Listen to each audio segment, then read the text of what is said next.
So part of effective knife fighting martial arts, if you want to get better at knife fighting, be more dangerous knife fighter, is getting better at attacking what you can't see. Some people say you can't hit what you can't see. I've proven that wrong at the previous video. I put on a blindfold and was attacked with a dummy. But obviously it's harder to hit what you can't see. But an important part of fighting warfare is being able to hit things that you can't see. If that's a gunfighting or shooting with a bow or throwing anything, there's an advantage in building a proficient, getting better at hitting things what you can't see, like no-look attacks. So if that's me using this harder body to attack you with, from behind couch, you can sneak it through the window. Now obviously there's an advantage being able to no-look shoot around the corner and being able to hit you versus having to put my head out, which is a vital. So if the other person has a range weapon, I have a range weapon, I'm defending here. Obviously it's better to be able to shoot without looking and hit what I want to hit. Because if I can hit without looking, what's the advantage of looking? Because as I'm looking, I'm putting my head here that contains my brain, and being hit in the head can put me down instantly. Or exposing more of my body. So if I go here, my head, my shoulder, like the side of my torso, some part of my lung, and my liver is exposed right now. So if I'm here and looking at you, I'm exposed to my body. So obviously there's an advantage to me able to hit without looking. If that's gunfighting or it's whatever you're using. So hitting what you can't see, obviously it's better to hit things you can't see than to not. Because if I'm here and I peek out here and I'm aiming at you and I can hit you, yeah, it's good if I can hit you looking at it like this. But what's better is if I can just go bang bang and hit you, and all you're seeing is my fist pretty much, part of my arm. If I can hit around the corner here without exposing my arm, my head and other parts, it's less for you to hit. So if I go here, yeah, I can hit, but it's more my body for you to hit as I'm doing this. So from here I can see you and aim and hit you. It's better if I can hit you without seeing it. So there's an advantage in being able to hit what you can't see. If that's gunfighting or knife fighting, there's an advantage to be able to hit what you can't see. So once again, the over-explaining person. So let's say where the camera is, that's where the window is, which is a likely breaching point. So if there's a breach here, I'm responding to the breach. And I have this range weapon. This could be a stand-in for a gun, okay? And I don't have guns, but this is a water bottle, and it's a range weapon. I can hit it in the head here, okay? And I can hit over there. So if I want to hit somebody that came through the balcony and is coming towards here, if they have a range weapon and I go out here, okay, that makes it easy for me to hit them. See where they are and shoot over there.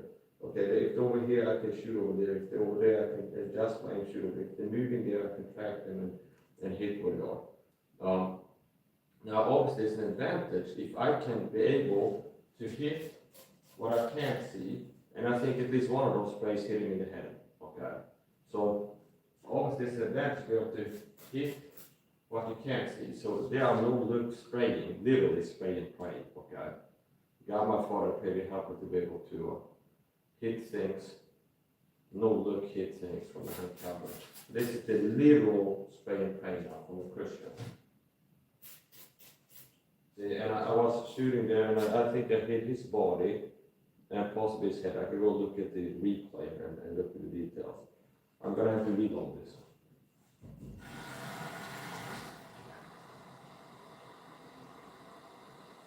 This has a high capacity magazine where I can shoot. I get maybe like 100 squirts to a full bottle. So, obviously the advantage to hit what I can't see. So I'm gonna hit him now without aiming, without looking.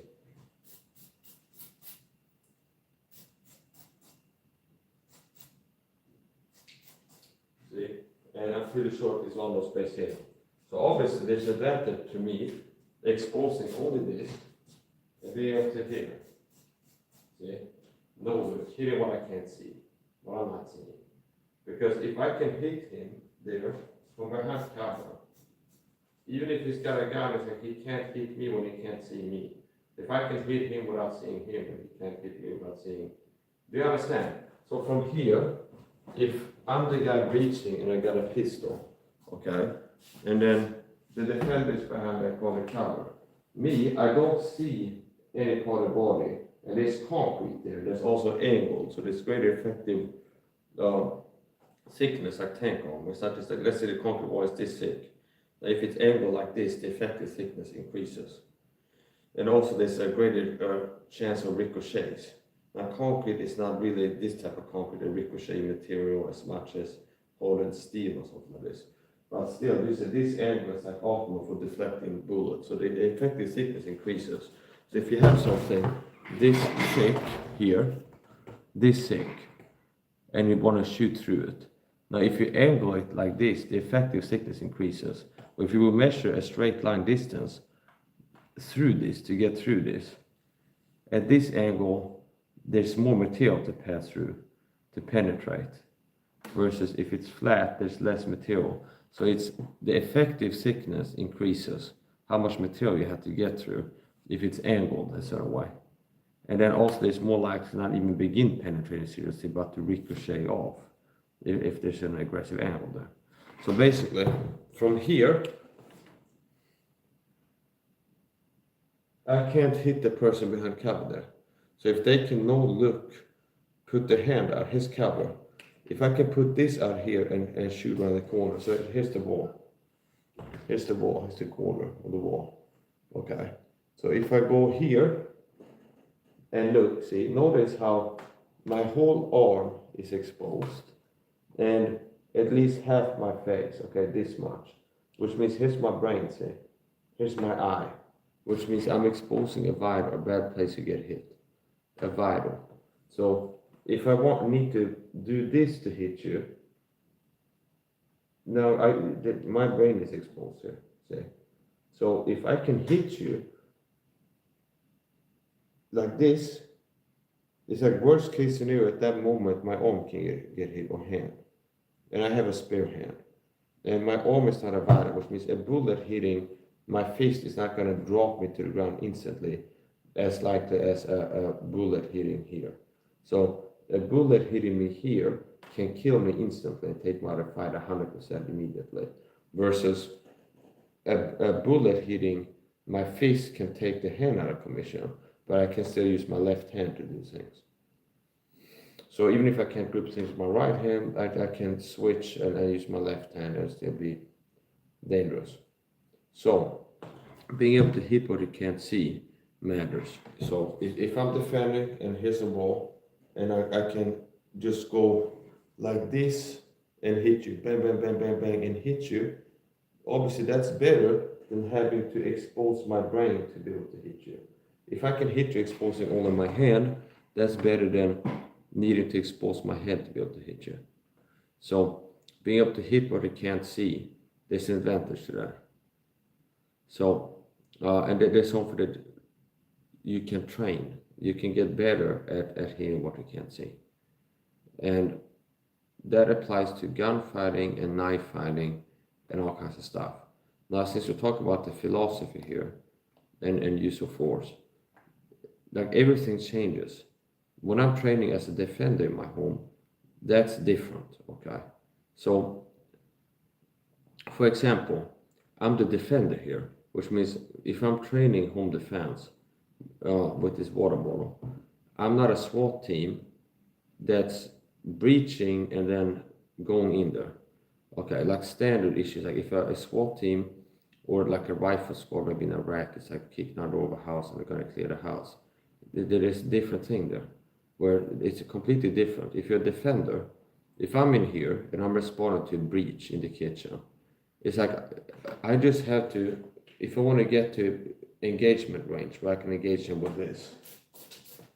If I want to get to engagement range, where I can engage them with this. Okay. And I'm looking to close the distance. And I might want to get into distance to use this range weapon on them and not close to what's necessary. So I can still use my secondary, my knife, if they get closer.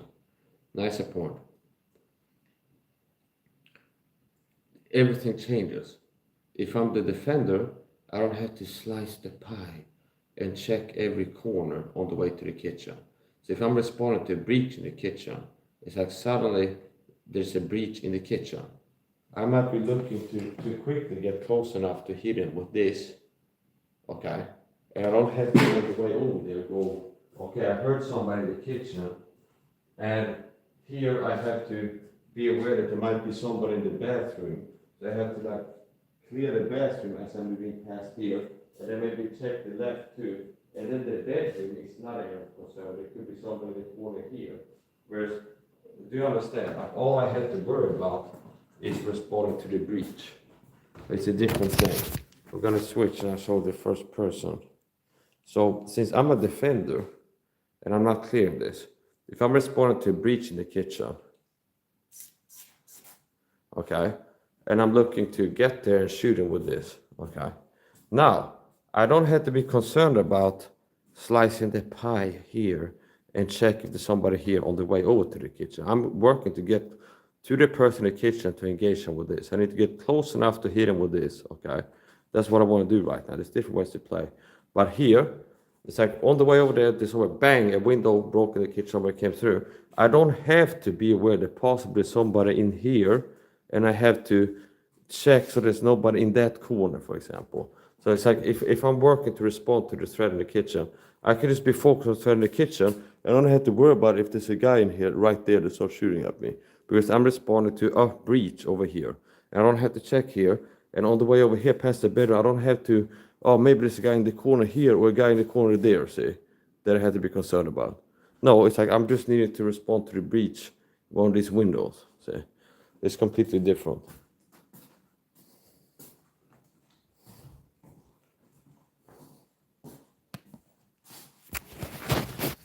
And that's a lead-in. So in gunfighting or knife fighting, sword fighting, stick fighting, it's good to be able to hit what you can't see. Okay, it's better to be able to hit things that you're not seeing. So you don't have to turn to look to at the impact or something. Which brings me to my main point of this video, knife fighting. And a way to be more dangerous with a knife in knife fighting is to practice attacking around yourself simply, and not constantly rotate your body to face the enemy and then attack in front of yourself. By being a person that's dangerous all around, okay, like literally and figuratively. So here, with this knife, it's not a dagger. So I actually use this grip now, with the blade facing towards me. So from here, I can stab here, I can turn here, attack somebody here, and then attack behind myself in a sweeping angle, like a circular way. Because there might be somebody coming up at me from behind. If you're fighting several people, attacking behind myself like this, if there's somebody here, they're being cut, if there's somebody here, they're being cut.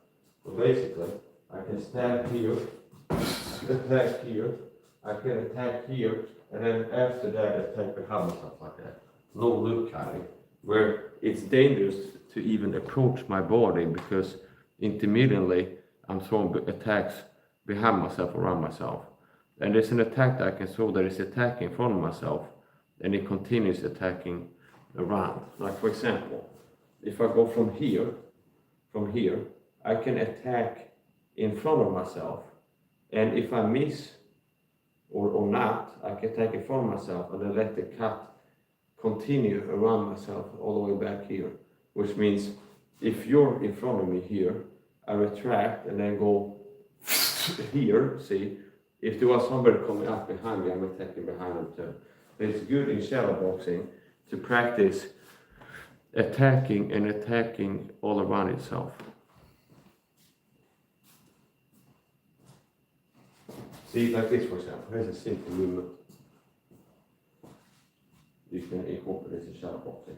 So from here, stab, and I'm pretending like in shadow boxing that I'm chasing somebody down, driving them into the corner and thrusting at them as I'm doing so. It could be that the first one lands and they keep moving back after that, and I keep pursuing them, thrusting at them. So, see here, now that the distance will be different, so we do it again. See there, see? And notice how I can use my momentum of swinging the arm to rotate my body as well. Like here, for example.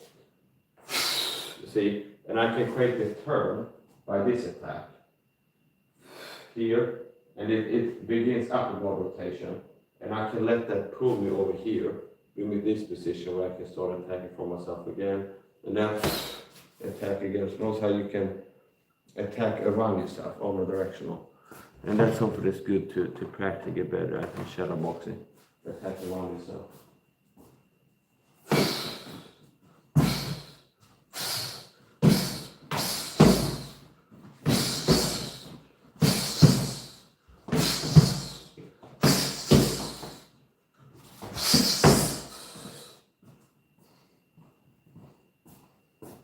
Yeah, that is different ways you can